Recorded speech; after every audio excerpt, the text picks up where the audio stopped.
പിന്നാലെ ഞാൻ പോകുവാൻ ആത്മാവിൽ തീരുമാനം ചെയ്തു. മേലിൽ പിന്നിലേക്കിൽ അല്പവും തീരുമാനം ചെയ്തു. മേലിൽ പിന്നിലേക്കിൽ അല്പവും.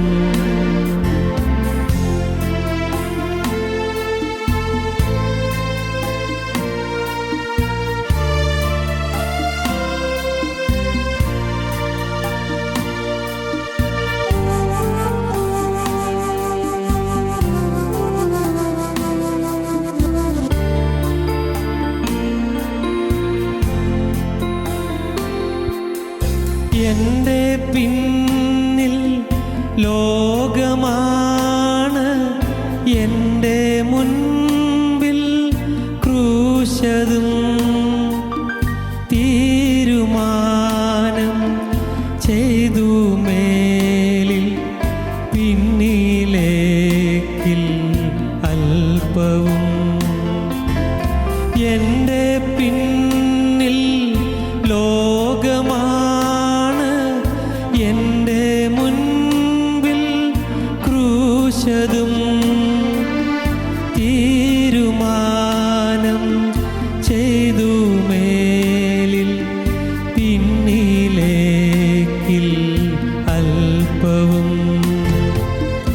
യേശുവിൻ്റെ പിന്നാലെ ഞാൻ പോകുവാൻ ആത്മാവിൽ തീരുമാനം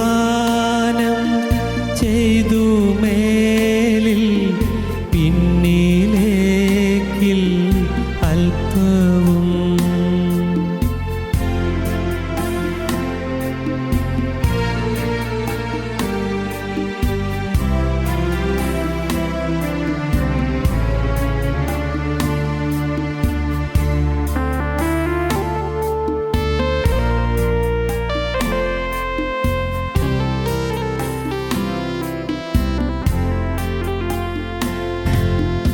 എൻ്റെ കൂടെ ആരുമില്ല എങ്കിലും ഞാൻ പോയിടും.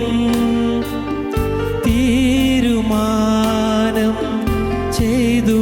മേലിൽ പിന്നിലേക്കിൽ അല്പവും. എൻ്റെ കൂടെ ആരുമില്ല എങ്കിലും ഞാൻ പോയിടും. തീരുമാനം ചെയ്തു. മേലിൽ പിന്നിലേക്കിൽ അല്പവും.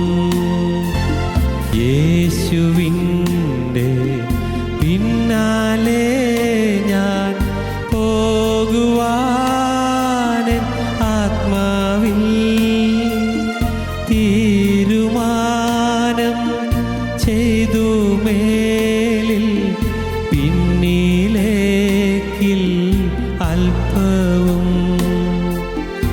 യേശുവിൻ്റെ പിന്നാലെ ഞാൻ പോകുവാൻ ആത്മാവിൽ തീരുമാനം ചെയ്തു. മേലിൽ പിന്നിലേക്കിൽ അല്പവും. തീരുമാനം ചെയ്തു. മേലിൽ പിന്നിലേക്കിൽ അല്പവും.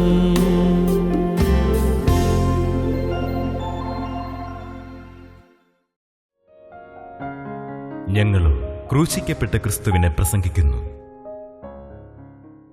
ദൈവത്തിന് സ്തോത്രം. യെശയ്യാ പ്രവാചകന്റെ പുസ്തകം 5-ാം അധ്യായം 26-ാം വാക്യം നമുക്ക് വായിക്കാം. യെശയ്യാ പ്രവാചകന്റെ പുസ്തകം 5-ാം അധ്യായം 26-ാം വാക്യം. അവൻ ദൂരത്തുള്ള ജാതികൾക്ക് ഒരു കൊടി ഉയർത്തി ഭൂമിയുടെ അറ്റത്ത് നിന്ന് അവരെ ചൂളകുത്തി വിളിക്കും. അവർ ബന്ധപ്പെട്ട് വേഗത്തിൽ വരും. ദൈവത്തിന് സ്തോത്രം. നിത്യനായ ദൈവം അരുളി ചെയ്യുകയാണ് പ്രവാചകന്റെ നാവിൽ കൂടി, ദൂരത്തുള്ള ജാതികൾക്ക് ഒരു കൊടി ഉയർത്തും. ഭൂമിയുടെ അറ്റത്തു നിന്നും എല്ലാ ദൂരത്തുള്ള ജാതികളിലെയും എല്ലാവരെയും ചൂളകുത്തി വിളിച്ച് വരുത്തും. അവർ ബന്ധപ്പെട്ട് വേഗത്തിൽ വരും. ദൈവത്തിന് സ്തോത്രം. നാം കൊടി ഉയർത്തുവിൻ എന്നുള്ള വിഷയമാണ് ചിന്തിച്ചുകൊണ്ടിരുന്നത്. കൊടി ഉയർത്തുവിൻ, ജയത്തിൻ്റെ കൊടി, സ്നേഹത്തിൻ്റെ കൊടി, സത്യത്തിൻ്റെ കൊടി, സാക്ഷ്യത്തിൻ്റെ കൊടി, സമാധാനത്തിൻ്റെ കൊടി, ഇങ്ങനെ അനേകം കൊടികളെക്കുറിച്ച് നാം തിരുവചനത്തിൽ നിന്ന് വായിക്കുകയുണ്ടായി, പഠിക്കുകയുണ്ടായി, കുറച്ചെല്ലാം ധ്യാനിക്കുകയുണ്ടായി. നിങ്ങളുടെ മനസ്സിൽ, പലരുടെയും മനസ്സിൽ അത് ഇപ്പോൾ തങ്ങി നിൽക്കുന്നുണ്ടാകണം. ദൈവത്തിന് സ്തോത്രം. ഇന്ന് വേറൊരു കൊടിയെക്കുറിച്ചാണ് നാം ചിന്തിക്കാൻ പോകുന്നത്. എല്ലാ ദേശത്തുമുള്ള എല്ലാവരെയും വിളിച്ചു വരുത്തുന്ന ഒരു കൊടിയെക്കുറിച്ചാണ് ഇവിടെ പ്രവാചകൻ പറയുന്നത്. അവൻ ദൂരത്തുള്ള ജാതികൾക്ക് ഒരു കൊടി ഉയർത്തി ഭൂമിയുടെ അറ്റത്തു നിന്നും അവരെ ചൂളകുത്തി വിളിക്കും. അവർ ബന്ധപ്പെട്ട് വേഗത്തിൽ വരും. ദൂരത്തുള്ള ജാതികളിൽ നിന്ന് പോലും ആളുകൾ ബന്ധപ്പെട്ട് വരും. അനേകർ വന്ന് ജീവനുള്ള ദൈവത്തിൻ്റെ പാദപീഠത്തിൽ വന്ന് സമാധാനം അനുഭവിക്കും. ഇവിടെ പറഞ്ഞിരിക്കുന്ന കൊടി പല അർത്ഥം അതിനുണ്ട്.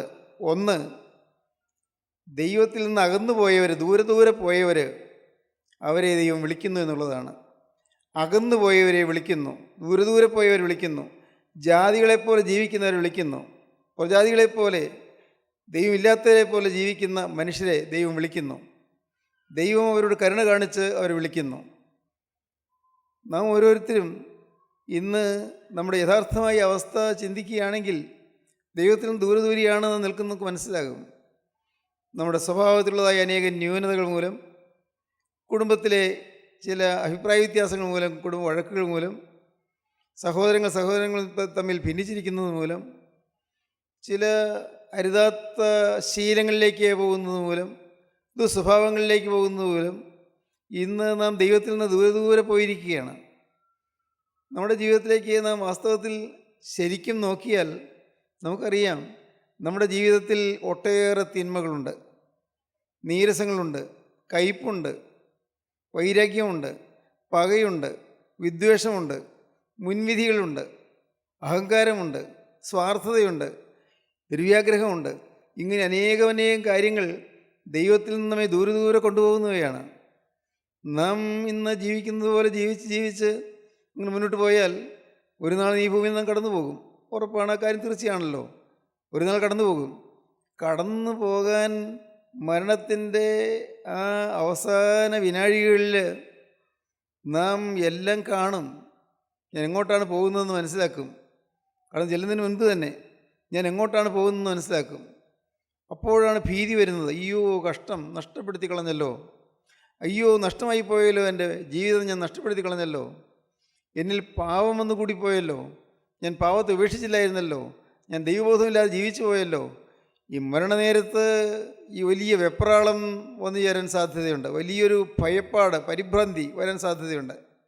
അതിന് കാരണം നമ്മുടെ ജീവിതത്തിലെ പാപങ്ങളെ ഓർത്ത് നാം അനുഭവിക്കുകയോ പാപം വിട്ട് തിരിയുകയോ ചെയ്യാത്തതാണ്. ഇന്ന് വചനം കേൾക്കുമ്പോൾ സാധാരണ കേൾക്കുന്ന പോലെ നാം കേട്ടുകൊണ്ടിരിക്കുന്നു. അന്നേരത്തിൽ ചിലപ്പോൾ വചനം കേൾക്കുമ്പോൾ ദൈവത്തിന് പരിശുദ്ധാത്മ നിങ്ങൾക്കൊരു ചെറിയ കുറ്റബോധം തോന്നുന്നു വരും, ഒരു ചലനം, ഒരു ആത്മീയമായ അനുതാപം കിട്ടിയെന്ന് വരും. പക്ഷേ പിന്നീടത് അങ്ങനെ എന്ത് കിട്ടിയെന്ന് പോലും മറന്നു പോകുന്നു. കിട്ടിയത് മറന്നു പോകുന്നു, ലഭിച്ചത് എന്താണെന്ന് മറന്നു പോകുന്നു. ആത്മീയമായ ജീവിതത്തിൽ നമുക്ക് നേടാൻ കഴിഞ്ഞതായ പല നേട്ടങ്ങളെക്കുറിച്ച് നാം അഭിമാനിച്ചുകൊണ്ടിരിക്കുന്നു. പക്ഷേ അഭിമാനം മാത്രമേ ഉള്ളൂ, നമുക്ക് സ്വന്തമായിട്ട് ക്രിസ്തുവുമായൊരു ബന്ധം കിട്ടിയിട്ടില്ല. ഇത് ദൈവമക്കൾ മനസ്സിലാക്കിയിരിക്കണം. യേശു ക്രിസ്തുവുമായൊരു ബന്ധം കിട്ടണം ഇവിടെ വെച്ച് തന്നെ. അതിന് ദൈവം പറയുന്നതാണ്, ഞാൻ ദൂരത്തുള്ളവരെ ഞാൻ ചൂളകുത്തി വിളിക്കും എന്ന് പറഞ്ഞാൽ ഞാൻ കാഹളമൂതി വിളിക്കുമെന്ന്. കാഹളമൂതി വിളിക്കും. ദൂരത്തുള്ളവർ, എന്നിൽ നകന്നുപോയവർ, എൻ്റെ അരികിലേക്ക് വരാത്തവർ, അവരെ ഞാൻ കാഹളമൂതി അവരെ വിളിക്കും, അവർ ചൂളകുത്തി വിളിക്കും. ദൈവം വിളിച്ചുകൊണ്ടേയിരിക്കുകയാണ് എന്നും.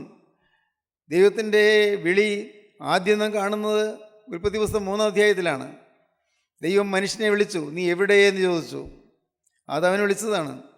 നീ എവിടെയെന്ന് ചോദിച്ചു, നീ എവിടെ നിൽക്കുന്നു? ആദാം അത് ഗ്രഹിക്കുന്നില്ല.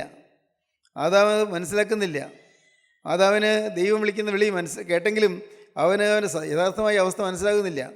പക്ഷേ തുടർന്ന് ദൈവം അവനോട് സംസാരിച്ചപ്പോഴാണ് മനസ്സിലായത് ഞാൻ അപകടത്തിലായി പോയല്ലോ എന്ന്. അവന് സ്വന്തമായി ന്യായീകരണങ്ങളൊക്കെ പറയാനുണ്ട്. സ്ത്രീ എനിക്ക് തന്നു, ഞാൻ തിന്നു. എന്നോടുകൂടെ ഇരിപ്പാൻ നീ തന്ന സ്ത്രീ എനിക്ക് തന്നു. എന്നോട് ഇരിപ്പാൻ തന്ന് എൻ്റെ ഭാര്യ അവൾ ആ വിലക്കപ്പെട്ട കനി പറിച്ച് എനിക്ക് തന്നു, ഞാൻ തിന്നു. ഞാൻ എന്ത് ചെയ്യും? അവൾ എന്നോടുകൂടെ ഇരിക്കാനല്ലേ നീ ആഗ്രഹിച്ചത്? ആദാം പറയുന്ന ഒരു ന്യായീകരണമാണ് പറയുന്നത്. എന്നോടുകൂടെ ഇരിപ്പാൻ നീ തന്ന സ്ത്രീ എനിക്ക് പഴം പറിച്ച് തന്നു, ഞാൻ തിന്നുപോയി. നീ എന്നോട് ഇരിക്കണമെന്നാണല്ലോ നീ എൻ്റെ ഭാര്യയെക്കുറിച്ച് ഉദ്ദേശിക്കുന്നത്. അവൾ മാറിപ്പോവുകയും അവൾ തോട്ടത്തിൽ നിന്ന് പുറത്തു പോവുകയും ഞാൻ അകത്ത് നിൽക്കുകയും ചെയ്താൽ എന്നോട് അവൾ ഇരിക്കില്ലല്ലോ. അതുകൊണ്ട് നിൻ്റെ വചനം തെറ്റിപ്പോകാതിരിക്കാൻ ഞാൻ ആ പഴം തിന്നുപോയി എന്ന്. നോക്കൂ, ദൈവത്തെ തന്നെ കുറ്റപ്പെടുത്തിക്കൊണ്ടാണ് അത് സംസാരിക്കുന്നത്. ആ സംസാരം മാറുന്നു എപ്പോൾ? ദൈവം പറഞ്ഞ വചനം കേട്ടപ്പോൾ അവൻ്റെ ഹൃദയം തകർന്നു. വചനം കേട്ടപ്പോൾ ഹൃദയം തകർന്നു. വചനം കേട്ടപ്പോൾ മനസ്സിലായത് ഇനി വേറെ പോകാൻ വഴിയില്ല, ഏതെങ്കിലും തോട്ടത്തിന് പുറത്ത് പോയേ വഴിയൂ. പ്രിയപ്പെട്ടവരെ, ഒരു വലിയ അനർത്ഥം മുന്നിൽ വന്നു ചേരുകയാണ്. ആദാം അതിൻ്റെ ഗൗരവം മനസ്സിലാക്കിയില്ല. ആദ്യം ദൈവത്തിൻ്റെ വചനത്തിന് വില കൊടുത്തില്ല. വചനം എന്ത് പറഞ്ഞു എന്നുള്ളത് അപ്പാടെ സ്വീകരിക്കാൻ ആദാമിന് കഴിഞ്ഞില്ല. പക്ഷേ സന്തോഷകരമായ കാര്യം, ആദാം തെറ്റിപ്പോയപ്പോഴും ആദാം വിലക്കപ്പെട്ട കനി തിന്നപ്പോഴും അരുതാത്ത കാര്യം ചെയ്തപ്പോഴും പാപം ജീവിതത്തിൽ വന്നപ്പോഴും പിശാചിൻ്റെ ജീവിതത്തിൽ ഇടം കൊടുത്തപ്പോഴും ആദാമിനെ തേടി ദൈവം വരുന്നു. ദൈവം വിളിക്കുന്നു. നീ എവിടെ എന്ന് ചോദിക്കും. നീ എവിടെയാണ്? എന്നും വെയിലാറുന്ന സമയത്ത് ഏതെങ്കിലുമിടത്തിലേക്ക് ദൈവം ഇറങ്ങി വരാറുണ്ട്. എന്നും വെയിലാറുന്ന സമയത്ത് ആദാമിനെ ചേർത്ത് നിർത്തിക്കൊണ്ട് യഹോവയായ ദൈവം തോട്ടത്തിൽ കൂടെ നടക്കാറുണ്ട്. യഹോവയുടെ തോട്ടം, മനോഹരമായ തോട്ടം. തോട്ടം നനപ്പാൻ 4 നദികൾ പുറപ്പെട്ടു. ഈശോൻ, ഗീഹോൻ, ഹിദ്ദേക്കൽ, ഫറാത്ത്. ഈ നദികൾ ആ തോട്ടത്തിൽ കൂടി ഒഴുകിക്കൊണ്ടിരിക്കുകയായിരുന്നു. എല്ലാ ഫലസമൃദ്ധിയുമുള്ള ഒരു മനോഹരമായ തോട്ടം. ആ തോട്ടത്തിൽ എന്നും ആദാമും ഹവ്വായും വസിക്കുവാനും എന്നും അതിലെ ഫലങ്ങൾ ഭുജിക്കുവാനും ദൈവം ആഗ്രഹിച്ചതാണ്. ദൈവം പ്രതീക്ഷിച്ചത് അങ്ങനെയാണ്. പക്ഷേ ആദാം പാപം ചെയ്തു, ഹവ്വ പാപം ചെയ്തു. അവർ തോട്ടത്തിൽ നിന്ന് പുറത്തു പോകേണ്ടി വന്നു. ദൈവം ആദാമിനെയും ഹവ്വായെയും അവർ ചെന്നതായ പാവം എന്താണെന്ന് ദൈവം അറിഞ്ഞുകൊണ്ട് തന്നെ അവർ വിളിച്ചു.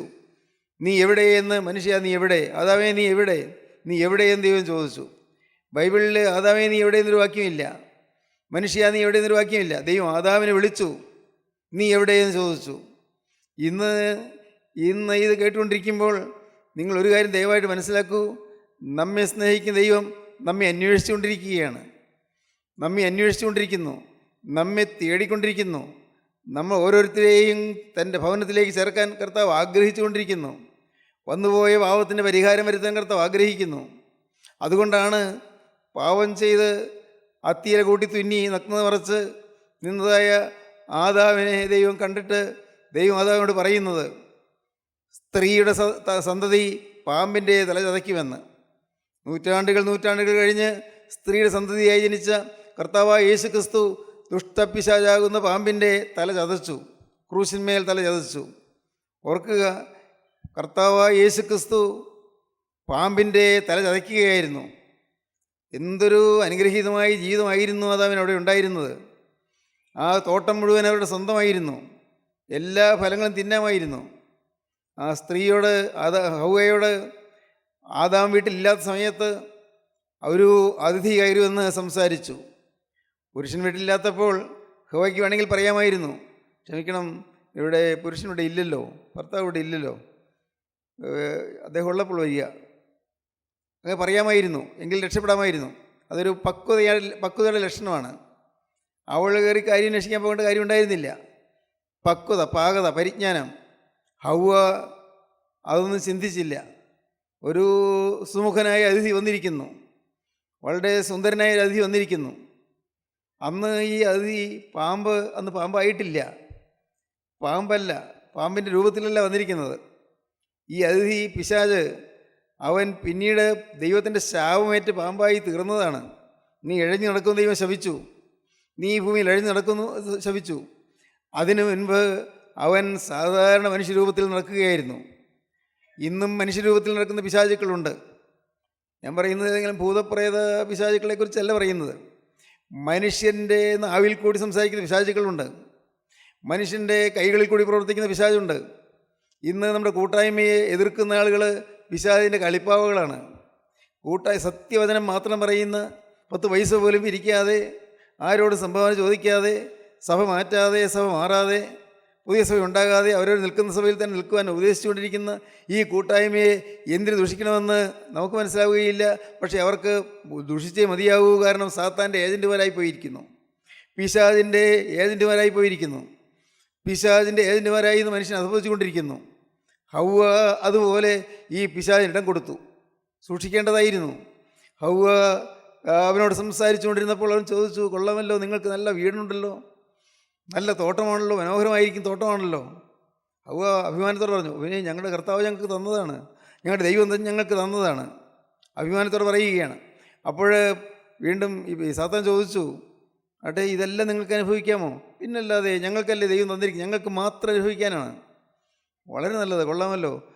അവിടെ എല്ലാ വൃക്ഷങ്ങളുടെയും ഫലം നിങ്ങൾക്ക് ഭക്ഷിക്കാമോ? ഇല്ല, അതാ നിൽക്കുന്ന നന്മ നിങ്ങളുടെ അറിവിൻ്റെ വൃക്ഷത്തിൻ്റെ ഫലം എന്ന് പറയുന്ന ഒരു വൃക്ഷത്തിൻ്റെ ഫലമുണ്ടല്ലോ, അത് പറിക്കണ്ട എന്ന് പറഞ്ഞിട്ടുണ്ട്, തിന്നണ്ട എന്ന് പറഞ്ഞിട്ടുണ്ട്. എന്താ തിന്നുന്നാൾ ഞങ്ങൾ മരിക്കും. കർത്താവ് പറഞ്ഞ് തിന്നുന്നാൾ മരിക്കുമെന്ന്. ഇവൻ ചിരിച്ചു, പരിഹസിച്ച് ചിരിച്ചു. തിന്നാൽ മരിക്കുമെന്നോ? എന്തൊരു വെട്ടിത്തവണി പറയുന്നത്. നിങ്ങൾ തിന്നാൽ ദൈവത്തെ പോലെയാകും, ദൈവത്തിനറിയാം. നിങ്ങൾ തിന്നാൽ ദൈവത്തെ പോലെയാകുമെന്ന് ദൈവത്തിനറിയാം. അതുകൊണ്ടാണ് ദൈവം അങ്ങനെ പറഞ്ഞത്. എന്ന് പറഞ്ഞാൽ ഒരു കൊള്ളി വയ്ക്കുകയാണ്. നിങ്ങൾ ദൈവത്തെ പോലെയാകും, ദൈവത്തിന് ഇഷ്ടമല്ല എന്ന്. അതാണ്, നിങ്ങൾ തിന്നാൽ ദൈവത്തെ പോലെയാകുമെന്ന് ദൈവം അറിയുന്നു, അതുകൊണ്ട് ദൈവം ഇത് തിന്നരുതെന്ന് പറഞ്ഞിരിക്കുന്നു. ഇങ്ങനെ പറഞ്ഞുകൊണ്ടിരിക്കെ സാത്താൻ ആ മരത്തിലേക്ക് നോക്കി, തുടുത്ത് ചുവന്ന് കാണുന്ന പഴങ്ങൾ, എന്ത് മധുരമായിരിക്കും അത്, എന്ത് മനോഹരമായിരിക്കുന്നു, കാണാൻ നല്ല ചന്തമുള്ള ആണല്ലോ, കാണുവാൻ ഭംഗിയുള്ളത്, തിന്മാൻ നല്ലത്, ജ്ഞാനം പ്രാപിപ്പാൻ കാമ്യം. കൊള്ളാം, ഏറ്റവും മനോഹരമായ ഫലങ്ങളാണല്ലോ. ഇവൻ ഒന്നും പറയാതെ തന്നെ അവൻ അതിൻ്റെ ചുവട്ടിലേക്ക് നീങ്ങി. അവൻ ചോദിച്ചു, ഞാനിതൊരെണ്ണം നിനക്ക് പറിച്ചു തരട്ടെ? അവൾ കൈ നീട്ടി. അപകടത്തിൽപ്പെട്ട് കഴിഞ്ഞു, കൈ നീട്ടി. ആ പഴം പറിച്ച് അവൾക്ക് കൊടുത്തു. ഒരെണ്ണം കൂടി പറിച്ചെടുത്തു. അത് ആദാമിന് വേണ്ടി അവൾ വെച്ചിരുന്നു, ആദാമിന് കൊടുക്കാൻ. ആദാം വന്നപ്പോൾ ആദാമിനും കൊടുത്തു. ഫലമോ? ഫലം ആദാവും പാപം ചെയ്തു, ഹൗവായും പാപം ചെയ്തു, ആദ്യ മനുഷ്യൻ പാപം ചെയ്തു. പ്രിയപ്പെട്ടവരെ, പൈശാചികൻ്റെ സൂത്രമാണ് കാണുന്നത്, അവൻ്റെ തന്ത്രമാണ് കാണുന്നത്. തന്ത്രപൂർവ്വം എടുത്തു വരികയാണ്. തന്ത്രപൂർവ്വം നമ്മൾ വശീകരിക്കാൻ ശ്രമിക്കുകയാണ്, കൗശലപൂർവ്വം. നിത്യനായ ദൈവം ഇറങ്ങി വന്നപ്പോൾ ആദാം ഒളിച്ചിരിക്കുകയാണ്. നീ എവിടെയെന്ന് ചോദിച്ചു. ഞാനിവിടെ ഉണ്ട്. നീ എവിടെ? ഞാൻ ഒളിച്ചിരിക്കുകയാണ്. എന്തിനൊളിച്ചു? നീ ഞാൻ പറഞ്ഞ കൽപ്പന ഏതെങ്കിലും ലംഘിച്ചുവോ? ആദാം പേടിച്ച് വിറച്ച് ദൈവത്തിൻ്റെ മുമ്പിലേക്ക് വന്നു. ഹൗവായും വന്നു. നോക്കൂ, ആദാം ഹൗവായും വിറകൊണ്ട് നിൽക്കുകയാണ്, പേടിച്ച് നിൽക്കുകയാണ്. സംഭവം അപകടത്തിലായി മനസ്സിലായി. ദൈവം ചോദിച്ചു, എന്തുകൊണ്ട് ചെയ്തു? എന്നോടിരിപ്പാൻ തന്ന ഈ സ്ത്രീ എനിക്ക് പറിച്ചു തന്നു, ഞാൻ തിന്നു. ദൈവം പിന്നെയും ചോദിച്ചു, സ്ത്രീയോട് ചോദിച്ചു, നീ എന്തെങ്കിലും ചെയ്തു? എന്നെ പിശാച് ചതിച്ചതാണ്, സാത്താൻ ചതിച്ചതാണ്, ഞാൻ അറിഞ്ഞില്ല. ചതിയാണെന്ന് എനിക്ക് മനസ്സിലായില്ല, പിശാച് ചതിച്ചതാണ്. ദൈവം പാമ്പിനെ വിളിച്ചു, ഇനി നീ നിവർന്നു നടക്കുകയില്ല, നീ ഇനി ഇഴഞ്ഞു നടക്കും, ഉരസ്സുകൊണ്ട് ഗമിക്കും, ഉരസ്സുകൊണ്ട് ഗമിക്കും, നിൻ്റെ നെഞ്ച് മണ്ണിൽ തൊട്ട് അങ്ങനെ നീ ഇഴഞ്ഞു നടക്കും. നീ മൂലം സംഭവിച്ചിരിക്കുന്നതാണ്, ഈ തോട്ടത്തിൽ വസിക്കുന്നവർക്ക് ദോഷം വന്നിരിക്കുന്നു, നീ മൂലം സർവ്വജാതിക്കും ദോഷം വന്നിരിക്കുന്നു. നീ എന്നും എതിരെ പാർക്കുന്നവനായിരിക്കും, നീ എന്നും എതിരാളിയായിരിക്കും. എന്നാൽ ഒന്ന് പറഞ്ഞേക്കാം, നിൻ്റെ തല ചതയ്ക്കാൻ ഒരു സ്ത്രീയുടെ സന്തതി എഴുന്നേൽക്കാൻ പോകുന്നുണ്ട്. സ്ത്രീയുടെ സന്തതി പാമ്പിൻ്റെ തല ചതയ്ക്കും. അന്ന് അത് വായിക്കുന്ന ആർക്കത് മനസ്സിലാവുകയില്ല, ഒന്നും ചിന്തിക്കാൻ പറ്റുകയില്ല. സ്ത്രീയുടെ സന്തതി, എല്ലാവരും പുരുഷസന്തതികളാണല്ലോ. നമ്മുടെയൊക്കെ പേരിൻ്റെ ആ എട്ടപ്പേര് അത് വീട്ടുപേരും അപ്പൻ്റെ പേരുമാണ്. ഓരോരുത്തരും പുരുഷൻ്റെ സന്തതിയാണ്. എന്നാൽ സ്ത്രീയുടെ സന്തതിയായി ഒരാൾ മാത്രമുണ്ട് ലോകത്ത്, ഒരാൾ മാത്രം. നൂറ്റാണ്ടുകൾക്ക് ശേഷം ജനിക്കാനിരിക്കുന്ന കർത്താവായ യേശു ക്രിസ്തുവിനെയാണ് കുറിച്ച് പറഞ്ഞത്. സ്ത്രീയുടെ സന്തതി ഈ പാമ്പിൻ്റെ തല ചതയ്ക്കും. ദൈവത്തിന് സ്തോത്രം. ഭയാനകമായ ഒരു വലിയ വിപത്ത് നേരിട്ടു.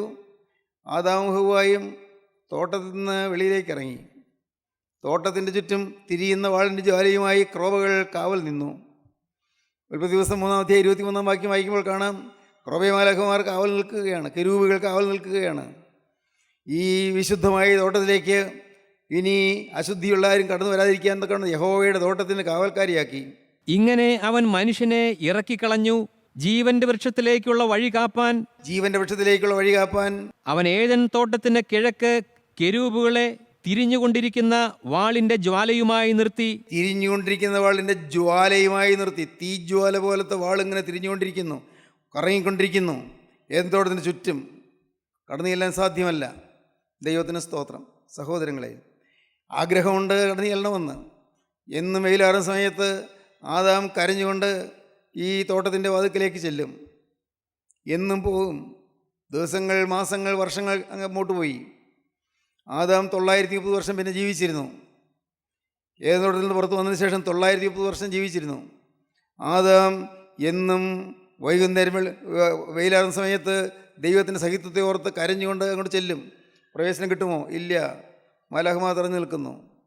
ദൈവത്തിന് സ്തോത്രം. പ്രിയപ്പെട്ടവരെ, ആദാം മരിച്ചു. 930 വയസ്സുള്ളതിനായി മരിച്ചു. പാപത്തിൻ്റെ ശിക്ഷ അവൻ ഏറ്റു. ദൈവത്തിന് സ്തോത്രം. എന്നാൽ സ്ത്രീയുടെ സന്തതി ജനിച്ചു. കന്യമാതാവിൻ്റെ ഉദരത്തിൽ പിറന്നു. സ്ത്രീയുടെ സന്തതി, പുരുഷ സ്പർശമില്ലാതെ സ്ത്രീയുടെ സന്തതി ജനിച്ചു. കർത്താവായ യേശുക്രിസ്തു ജനിച്ചു. കർത്താവായ യേശുക്രിസ്തു ഈ ദുഷ്ടനായ പാമ്പിൻ്റെ തല ക്രൂശിന്മേൽ ചതച്ചു. നിത്യനായ ദൈവം പണ്ട് അരുളി ചെയ്ത വാഗ്ദത്തം അത് നിറവേറുകയായിരുന്നു. കർത്താവായ യേശുക്രിസ്തു ക്രൂശിൽ തൂങ്ങിയതിൻ്റെ ത്യാഗമരണത്താൽ സാത്താനെ തോൽപ്പിച്ചു. സാത്താൻ്റെ മേൽ ജയോത്സവം കൊണ്ടാടി. ദൈവത്തിന് സ്തോത്രം. തുടർന്ന് 3-ാം ദിവസം കർത്താവ് ഉയർത്തെഴുന്നേറ്റ് കർത്താവ് പാതാളത്തിലേക്ക് ഇറങ്ങിച്ചെന്നു. കർത്താവ് ഇങ്ങനെ നോക്കി നടക്കുകയാണ്. അവിടെ മൃതരായവർ കിടക്കുന്ന ഓരോരുത്തരെയും നോക്കിക്കൊണ്ട് കർത്താവ് നടക്കുകയാണ്. ഈ ഭൂമിയിൽ നിന്ന് മൃതരായി വന്നവർ, മരിച്ചു വന്നവർ ഓരോരുത്തരെയും നോക്കുന്നു. അങ്ങനെ നോക്കി ചെന്നപ്പോൾ ഉണ്ട്, ആദാവിനെ കണ്ടെത്തി. ആദാം ഏങ്ങലടിച്ച് കരഞ്ഞുകൊണ്ട് കിടക്കുകയാണ്. നഷ്ടപ്പെട്ടു പോയല്ലോ എന്ന് പറഞ്ഞ് കരഞ്ഞുകൊണ്ട് കിടക്കുകയാണ്. നഷ്ടപ്പെട്ടു പോയല്ലോ എന്ന് പറഞ്ഞ് കരഞ്ഞുകൊണ്ട് കിടക്കുന്നു. യേശുക്രിസ്തു ആദാവിനെ തട്ടി ഉണർത്തി. അതാണ് പിതാക്കന്മാർ പാടുന്നത്, നിങ്ങൾക്ക് അറിയാമായിരിക്കും. നാഥൻ മൃതരുടയിൽ ഉറപ്പിച്ചു ആദത്തെ. നാഥൻ മൃതരുടയിൽ ഉറപ്പിച്ചാദത്തെ,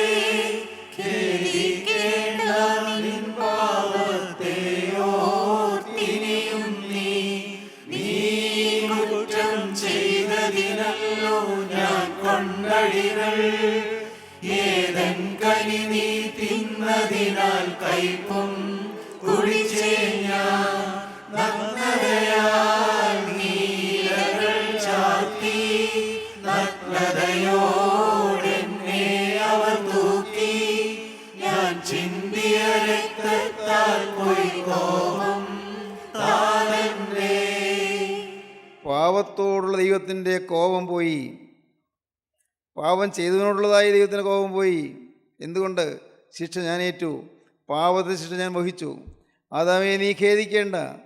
നീ ഏൽക്കേണ്ട ശിക്ഷ ഞാൻ ഏറ്റുകഴിഞ്ഞു. നീ ഏൽക്കേണ്ടിയിരുന്ന എല്ലാ ശിക്ഷയുടെ ദുരിതങ്ങളും ഞാൻ ഏറ്റുകഴിഞ്ഞു. ഖേദിക്കേണ്ട നിൻ പാപത്തെയോർത്ത് ഇനിയും നീ നിൻ്റെ പാപത്തെയോർത്ത് ഖേദിക്കേണ്ട. നീ കുറ്റം ചെയ്തതിനല്ലേ ഞാൻ അടികളേറ്റത്. ഏതൻ കനി തിന്നതിനല്ലേ ഞാൻ കയ്പ് കാടി കുടിച്ചത്. ദൈവത്തിന് സ്തോത്രം. ഞാൻ ചിന്തിയ രക്തത്താൽ പിതാവായ ദൈവത്തിന് കോപം പോയി. നാഥൻ മൃതരുടയിൽ ഉറപ്പിച്ചാദത്തെ, ഖേദിക്കേണ്ട നിൻ പാപത്തെ ഓർത്തിനിയും നീ കുറ്റം ചെയ്തതിനല്ലോ ഞാൻ കൊണ്ടടികൾ. ഏതൻ കനി നീ തിന്നതിനാൽ കൈപ്പും കുടിച്ചേ ഞാൻ നഗ്നതയാൽ നീലകൾ ചാർത്തി, നഗ്നതയോടെന്നെ അവർ തൂക്കി, ഞാൻ ചിന്തിയ രക്തത്താൽ കോപം താനെന്നെ. ദൈവത്തിന് സ്തോത്രം. നിത്യനായ ദൈവം മനുഷ്യൻ പാപം ചെയ്തത് മൂലം മനുഷ്യജാതി മുഴുവൻ പാപഗ്രസ്തരായി തീർന്നു. സ്നേഹവാനായ ദൈവം ഈ മനുഷ്യനെ വീണ്ടും സ്വർഗീയ പ്രദേശയിലേക്ക് ചേർക്കാൻ അവിടുന്ന് ക്രൂശിൽ മരിച്ചു. ദൈവത്തിന് സ്തോത്രം. സഹോദരങ്ങളെ, ഇന്ന് ലളിതമായൊരു കാര്യം നിങ്ങളോട് ഞാൻ പറയട്ടെ. നിങ്ങൾ കേൾക്കുക, നിങ്ങൾ വിശ്വസിക്കുക. ഈ വായിച്ച വാക്യം ദൂരത്ത് നിന്ന് ചൂള കുത്തി വിളിച്ച് വരുത്തും. ദൈവം സ്നേഹത്തിൻ്റെ കൂടെ ഉയർത്തിക്കൊണ്ട് വിളിക്കുന്നു പറഞ്ഞതായ വാക്യം ദൂരത്തുള്ളവരെ തിരിച്ചു വരുത്തുന്നു. അതിനുള്ള തിരിച്ചു വരുവാനുള്ളതായ കൊടി ഉയർത്തിയെന്ന് പറഞ്ഞ വാക്യം ഇന്ന് നിങ്ങൾ ഓരോരുത്തരോടും ദൈവം പറയുന്ന വചനമാണ്. കൊടിക്കീഴിലേക്ക് നിങ്ങൾ ഓടി വരുവീൻ, നിങ്ങൾ വിശ്വാസമ്പന്നരാകുവീൻ, കർത്താവിൻ്റെ രക്ഷ നിങ്ങളുടെ സ്വന്തമാക്കിയെടുത്തുകൊണ്ട് ഇന്ന് നിങ്ങൾ പുതിയ തീരുമാനമെടുക്കുകയും നമ്മുടെ തലകളെ നമുക്ക് ഉണക്കാം, നമ്മുടെ കണ്ണുകളെ നമുക്ക് അടയ്ക്കാം. ദൈവത്തിന് സ്തോത്രം. ദൈവത്തിൻ്റെ വലിയ നാമം മഹത്വപ്പെടട്ടെ. കണ്ണുകളെ അടച്ചുകൊണ്ട് നിങ്ങൾ പ്രാർത്ഥന നിരതരിക്കുക. കർത്താവിൻ്റെ വിളിയാണ് നിങ്ങൾ കേട്ടത്. യേശുക്രിസ്തുവിൻ്റെ സ്നേഹത്തിൻ്റെ വിളിയാണ് നിങ്ങൾ കേട്ടത്. ആ സ്നേഹത്തിൻ്റെ വിളി, ദൈവത്തിന് സ്തോത്രം. കാരുണ്യത്തിൻ്റെ വിളി, ദൈവത്തിന് സ്തോത്രം. ദീർഘക്ഷമയുടെ വിളി, അതാണ് കേട്ടത്. കർത്താവേ, ഞാനിതാ നിൻ്റെ വിളിക്ക് ഞാൻ ചെയ്തു തരുന്നു. കർത്താവേ, ഞാനിതാ എഴുന്നേറ്റ് വരുന്നു. കർത്താവേ, എൻ്റെ ദൈവമേ, കഴിഞ്ഞ കാലങ്ങൾ പാഴാക്കി കളഞ്ഞല്ലോ. സത്യം അറിയാതെ ഞാൻ ജീവിച്ചു പോയല്ലോ. ഞാൻ അലഞ്ഞു തിരിഞ്ഞ് നടന്നല്ലോ. കർത്താവേ, എനിക്കൊരു ചുമതലാബോധം ഇല്ലാത്തതുപോലെ ഞാൻ ജീവിച്ചു പോയല്ലോ. കർത്താവേ, കർത്താവേ, ഞാൻ മൂലം കുടുംബത്തിന് ദുഷ്പേരുണ്ടാക്കിയല്ലോ. കർത്താവേ, ഞാൻ മൂലം എൻ്റെ മാതാപിതാക്കൾക്ക് വേദന ഉണ്ടാക്കിയല്ലോ. ഞാൻ മൂലം എൻ്റെ ഭർത്താവിന് ദുഃഖം ഉണ്ടാക്കിയല്ലോ. ഞാൻ മൂലം എൻ്റെ ഭാര്യ കരയേണ്ടി വന്നല്ലോ. എൻ്റെ കർത്താവേ, ഞാൻ മൂലം എൻ്റെ മാതാപിതാക്കൾ ദുഃഖിക്കേണ്ടി വന്നല്ലോ. കർത്താവേ, തെറ്റുകളേറെ പറ്റിപ്പോയി, എന്നോട് ക്ഷമിക്കണം. കർത്താവേ, ഇപ്പോൾ ഞാനിതാ തിരികെ വരാൻ ആഗ്രഹിക്കുന്നു. കർത്താവേ, ഞാൻ മടങ്ങി വരാൻ ആഗ്രഹിക്കുന്നു. ദൂരദേശത്ത് നീ എന്താ മടങ്ങി വരുന്നു. ദൂരെ ഞാൻ പോയിരുന്നു. ഞാൻ ദൂരദേശത്ത് നീ എന്താ മടങ്ങി വരാൻ ഞാൻ തീരുമാനിക്കുന്നു. ഇപ്പോൾ കർത്താവേ, നാഥ, നിൻ്റെ ആ ശബ്ദം കേട്ടുകൊണ്ട്, ആ കാഹളനാദം കേട്ടുകൊണ്ട് നിൻ്റെ സ്നേഹത്തിൻ്റെ കൊടിക്കീഴിലേക്ക്, ജയത്തിൻ്റെ കൊടിക്കീഴിലേക്ക്, തിരിച്ചു വരൻ്റെ കൊടിക്കീഴിലേക്ക് ഞാനിതാ വരുന്നു. കർത്താവേ, എന്നെ നീ സ്വീകരിക്കണമേ. മുടിമുത്രം വന്നതുപോലെ ഞാനിതാ വരുന്നു. എന്നെ കൈക്കൊള്ളണമേ. കർത്താവേ, പാപിയായ മനുഷ്യൻ ഇതാ തിരുമുമ്പാകെ വരുന്നു. എന്നെ സ്വീകരിക്കണമേ. നിങ്ങൾ പ്രാർത്ഥിക്കുമോ? നിങ്ങൾ ഹൃദയം കർത്താവിന് വേണ്ടി തുറന്നു കൊടുക്കുമോ? ഇന്ന് ജീവിതം ഒന്ന് തുടങ്ങട്ടെ. ദൈവത്തിന് സ്തോത്രം. ദൈവനാമം മഹത്വപ്പെടട്ടെ. ദൈവത്തിന് സ്തോത്രം. ഇപ്പോൾ നമുക്ക് പ്രാർത്ഥിക്കാം. കാരുണ്യവാനേ, മഹാപരിശുദ്ധനായ ഞങ്ങളുടെ സ്വർഗീയ പിതാവേ, ഈ മക്കളെ അവിടെ അനുഗ്രഹിച്ചതിനായി സ്തോത്രം. വചനം നൽകിയതിനായി സ്തോത്രം. എല്ലാവരെയും തൊട്ടതിനായി സ്തോത്രം. കർത്താവേ, തിരുവചനത്താൽ ഓരോരുത്തരെയും സമീപിച്ചതിനായി സ്തോത്രം. എല്ലാവരെയും നന്മകളിൽ നിറയ്ക്കണമേ, കൃപകളിൽ പൊതിയണമേ, തിരുനാമം മഹത്വപ്പെടുത്തണമേ, രണ്ടാമത്തെ വേണ്ടി ഒരുക്കണമേ. യേശുവിൻ നാമത്തിൽ തന്നെ. ആമീൻ. ഹല്ലേലൂയ.